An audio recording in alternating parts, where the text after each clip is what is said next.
Hey everyone, Happy New Year. It's been a while. We took a little hiatus from podcasting through the holiday season, but we are back. We are happy to have you with us. And I just want to wish you and your family a happy new year, a happy 2024. I'm Jess Stahlnecker, Executive Director, and I'm joined by Ben Herring, our now president. And we are really excited to be here today to talk about some of the things that we will be paying close attention to in the new year, in 2024.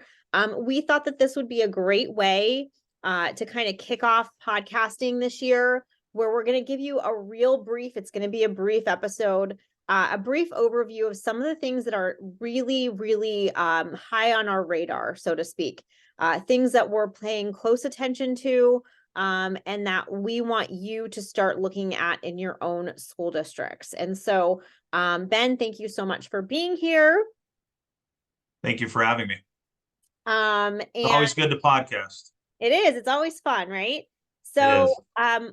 the first thing that we're starting to see already in this new year, especially with the swearing in of new school board members, we're starting to see mass policy change kind of across the board, where boards are trying to pass multiple policies at a time. It almost seems sometimes like they're kind of forced down the throats of the new school board members without a lot of time to really read through them. And so a couple of those that are high on our radar list include threat assessment policies, which we're going to expand a little bit on in a second.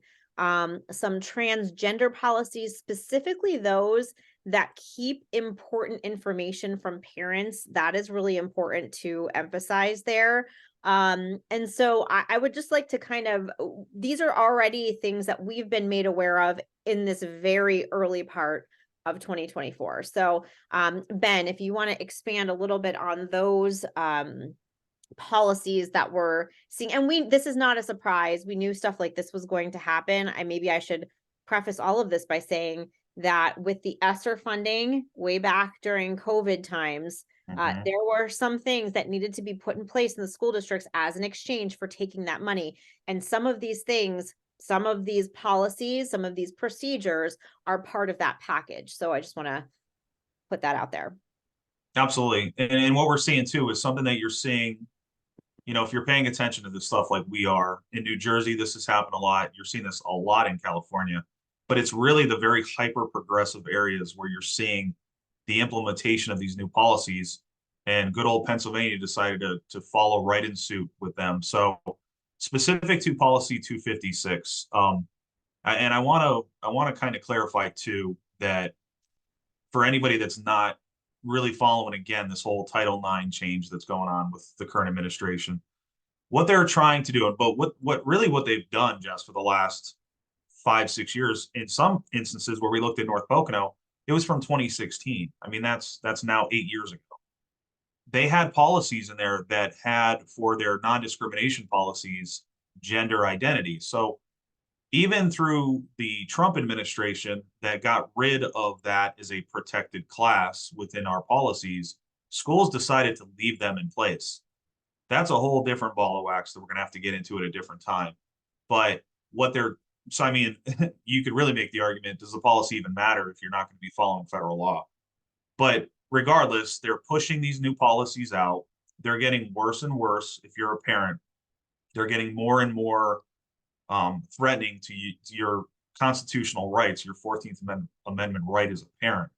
And this 256 does exactly that. So they're now trying to use language in there that states that even though FERPA, HIPAA, all your federal protections are still there, you may not have to tell the parents of a substantial change to their child's information if it might put them, and they're trying to use, of course, everything's about safety and security. So as long as they use the buzzwords, it works, right? So if it puts their safety in jeopardy, that's insane, right? I mean, we're talking about parents. So So you're I not want going to to be tell a clear parent. too, not to interrupt, but just to be clear that it's actually the policies, right, that the teachers have to follow. It's the educators that have to follow these policies, where if a student in their classroom wants to be called by a different name or a different pronoun, or is living his or her days at school in the form of a different gender identity, uh, teachers are not allowed to disclose that information to parents without the student's permission. And that's Mm-hmm. something that we're seeing. We're seeing these directives being given. I know of directives being given locally in IU 18 as early as 2019 to teachers in districts where they were told the same thing. You are not allowed to tell parents without the students permission. So and again, also to be clear, we're talking about policy 256. It's policy 256 in one school district that we know specifically Mm-hmm. of, but it could be a completely different policy number, which is where it gets a little tricky in another school district. I know that in my school district, it's a completely different number, their policy when it I comes to believe it's 253, right?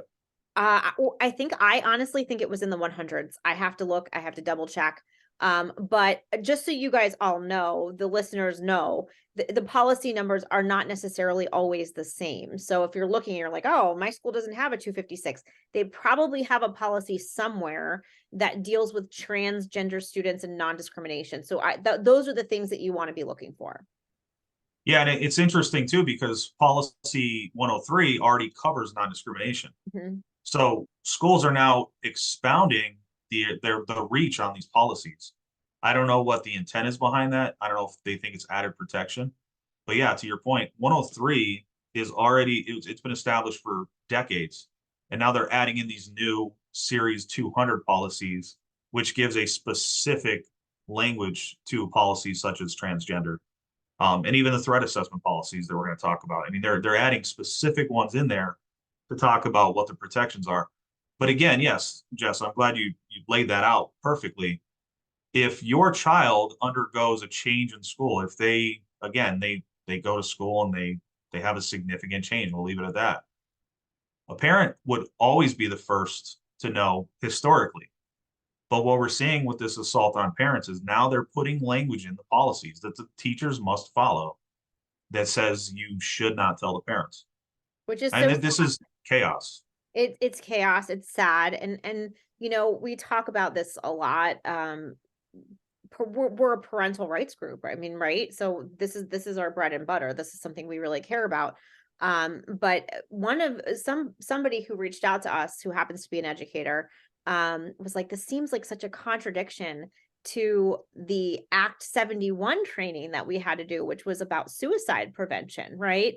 So this teacher was like, how could we not be telling the parents about the significant change in their son or daughter when that significant change is a very high risk for bullying and for, you know, all kinds of things, including suicide. So she felt like, wow, like this is such a contradiction. You're making me sign off on policy 256, which keeps this information from parents who are the support system for their kids, at least you know, in good families, which we hope and pray that we've got more of those, right, than Mhm. not.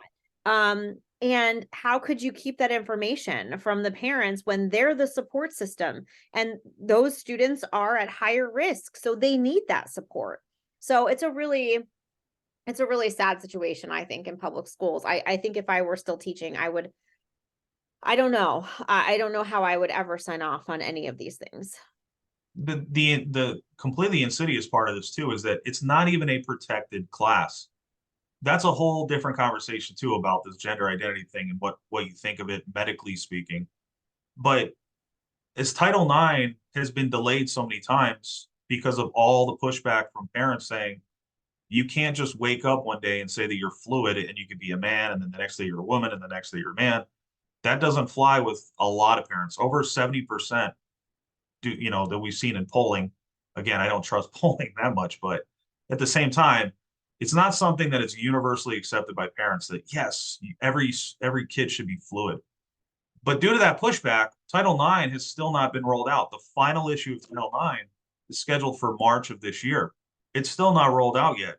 So the Right. previous 3 years of all these policy changes, are going against federal law. Title Right. IX does not protect that class as we sit here today. Right. So these policy changes they're radical, but I think the schools want them. You got to look at the schools that are pushing this. It's an ideology. Their administration and their school board has a certain ideology, and that's why they're doing this. Absolutely. Um, I want to talk a little bit about the threat assessment policies too.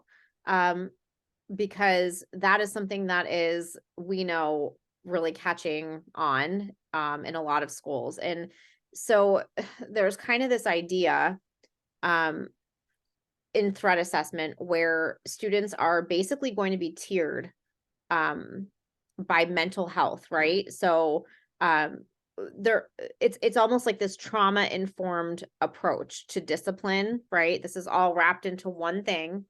And so they're saying that at this point, after COVID, in this post COVID era, every child has experienced trauma. And so every child has mental health issues at this point in time. So really, they're going to tier students and give them a ranking in terms of the severity of their mental health issues. We see a lot that is wrong with this. We are not denying that there are definitely some mental health problems in the youth of today. We're not denying that. We're not denying that it needs to be tackled. But when you are giving a blanket diagnosis to the student population, we find it troubling, especially since the implications to their future could be outrageous. So I don't know, Ben, you want to expound on that a little bit? Yeah, and I think it's very, very important to understand that who's going to be the arbiter of this. How subjective are the criteria? Is the criteria going to be for this threat assessment? We've seen this across the board as well, and I'll give you a specific example with the Department of Defense in 2021. They wanted to push a narrative that there was extremism in the military ranks. Well, they just released a study the day after Christmas purposely to try and hide it in the news. And what this report showed was that it was such a small number, it wasn't even reportable. So they push this lie, this lie, this lie, and then they have to come back and say, oh, it actually wasn't true. Why do I bring that up? I think there is some similarities here. If you have, again, an agenda driven school board, an agenda driven administration, they're going to enter criteria for how we decide somebody's assessment is going to occur, right? So are all the children that show up that their parents might be Donald Trump supporters? Are they going to be tagged? If they believe in the Second Amendment, are they going to be tagged? If they believe in the First Amendment, are they going to be tagged? If their parents went to a school board meeting, we all know how that worked out, right? Parents are bad people. They need to be on an FBI watch list. Are they going to be tagged? So pay very, very, very close attention. Read that policy and see what the criteria is.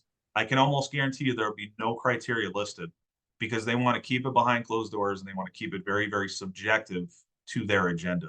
So this is, again, not good. If it was an objective standard rolled out across the board without bias, I think we're having a different conversation, but we've seen how this is going to be done. I absolutely agree with you, Ben. I think that that's why parents really need to be paying attention to what kind of threat assessment policy, what their threat assessment policy. And remember, I mean, everybody needs to know this. These policies are not written by individual school boards. These policies are like templates that come down from the Pennsylvania School Board Association. So if I look at my threat assessment policy, it's going to look very similar to your threat assessment policy, Mhm. with maybe the exception of a little bit of language. But I think it's really important for parents to start paying attention to those policies and start reading the ones that are being pushed in the school board meetings in their agendas. If you see that there is a policy up for a vote, make sure you have the supporting documentation, make sure you read through those policies. And if you have questions, certainly contact us. I mean, we do have people that understand policy probably more than the average parent out there. So it's really important though that you're paying attention to what policies are being passed in your school districts. I think we have folks that know policies a lot better than most of the school boards too. Yeah. That's been Oh, proven. absolutely. That's That's true. been That is proven. absolutely true. But Um, also follow the money, Jess, right? So mhm. PSBA, you bring that up. They're very important to watch as well. They're a big player in this whole thing. Look where their donations go. Look where all their money goes. It comes around in this political circle. We're not getting political here, but at the same time, you have to be a realist and you got to see where that money's flowing. And that's why Absolutely. this is being pushed. Absolutely. We know also, and just to kind of move away from policies, but this kind of thing is very, this is just really how school districts are operating, right? With policies and procedures and curriculum. And so the next thing that is really high on our radar is the expansion of SEL and CRSE. So SEL is that social emotional learning. We've heard a lot about it. We talked about it being a Trojan horse to critical race theory in schools, but CRSE is culturally responsive, right? Education. So I think it's again, all of these things are meant to sound good. They're meant to sound benign, okay, but they're not. And so we know that when our school boards made the deal with the devil for the money for the the ESSER funds back during the COVID days, as I referenced before, we know that there was a trade-off, and the trade-off is all of this diversity, equity, and inclusion, social emotional learning, cultural respect. All of these things are all part of that, and there's going to be more and more of that being pushed into. And I don't even want to say pushed. I want to be. It's very subtle. It's going to be subtly infiltrating curriculum, and so that's another thing to be paying attention to. Yeah, spot on. And if you look at SEL, look no further than Harvard University, than MIT. Look at the what do you call it? The hearings that occurred down there with the presidents of those Yep. universities. Mm-hmm. That is what SEL is breeding. That is what they want these students to be like.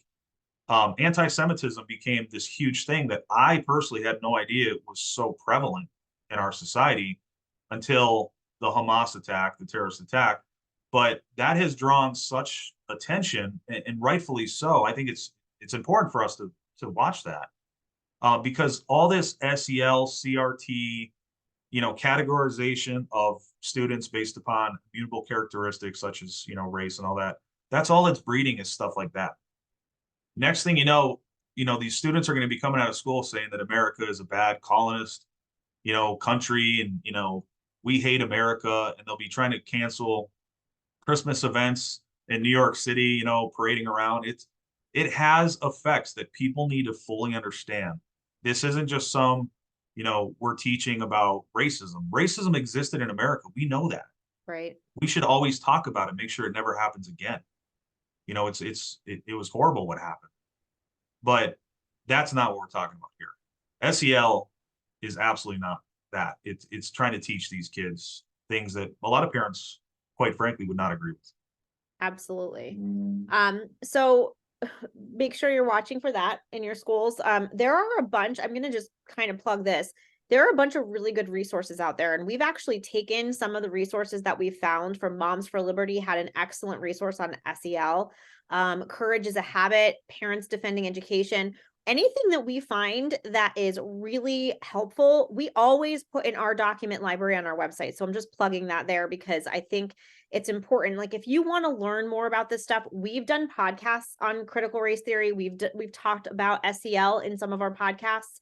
But if you really want to start diving into why this is so bad and what are some things you need to look for as a parent, there are resources on our website. And like I said, Moms for Liberty has an excellent resource that I linked on our document library page in our website. So just to have just for everyone's information there. And a little caveat, real quick, Jess, just Yeah. so anybody watching is tracking this as well. There's a lawsuit. So once Pennsylvania Department of Education rolled out that they want to expand the CRSE, well, not expand it, make it mandatory in K through 12 schools in Pennsylvania. 3 school districts sued them, and they're being represented by the Thomas More Society. So we're hopeful that lawsuit goes forward, goes in front of a judge, a ruling comes down to make that not mandatory, because I don't think it ever should be mandatory. It should be up to the schools to decide the curriculum they want to teach their kids. So stay tuned to that. And of course, throughout the year, if there's any breaking news on that lawsuit, we'll certainly be providing that to everybody. Absolutely. And then the last thing, and again, this is not an all-encompassing list. These are just kind of almost like our top 3, right? Like, we are really paying close attention to these things. And this is not, to say that we're not paying attention to other things. But the other thing is like these teacher trainings, and this goes along with the policies and all these implementations that are happening, but teacher trainings and the directives given in these trainings. We are finding more and more that teachers do not agree, but then they're having to sign off on not only having read the directive or the policy or the administrative regulation, but they also have to sign off that they agree with it. And so that's just another little thing that we want everyone to know that we are like, we're sympathetic to those teachers. Like I was a teacher. I wasn't, I don't know what I would be doing right now if I were a teacher given those directives. I think I would probably be running for the hills. But I know a lot of people can't afford to lose their jobs. They need that for their livelihood. So it's a really difficult position to be in. And we want you to know, like, we're sympathetic to those teachers who are out there trying to do the right thing, not agreeing with a lot of these directives and a lot of these trainings, and and how to go about like not having to sign off on it.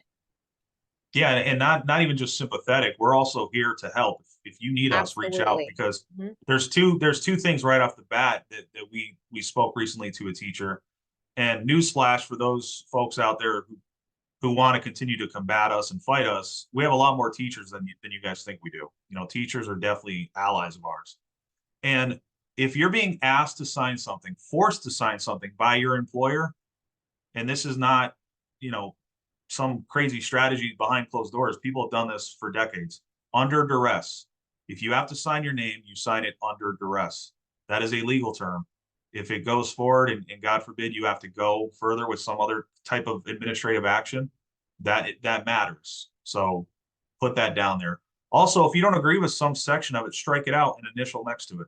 Any legal document, these two, you know, ideas can be used. You can strike out what you don't agree with. You can sign under duress, but we can certainly get more specific to the incident if you reach out to us. But for anybody listening, that is absolutely something that I would do under duress. No way. If you're threatening me with my employment, that is the definition of under duress. Absolutely. So those are things that we're really paying close attention to. We know what the problems are. How do we fix them, Ben? So 2024 for me is the year of redemption. We've seen a lot of bad stuff the last few years. Our country has been flipped upside down. Everybody listening probably knows that.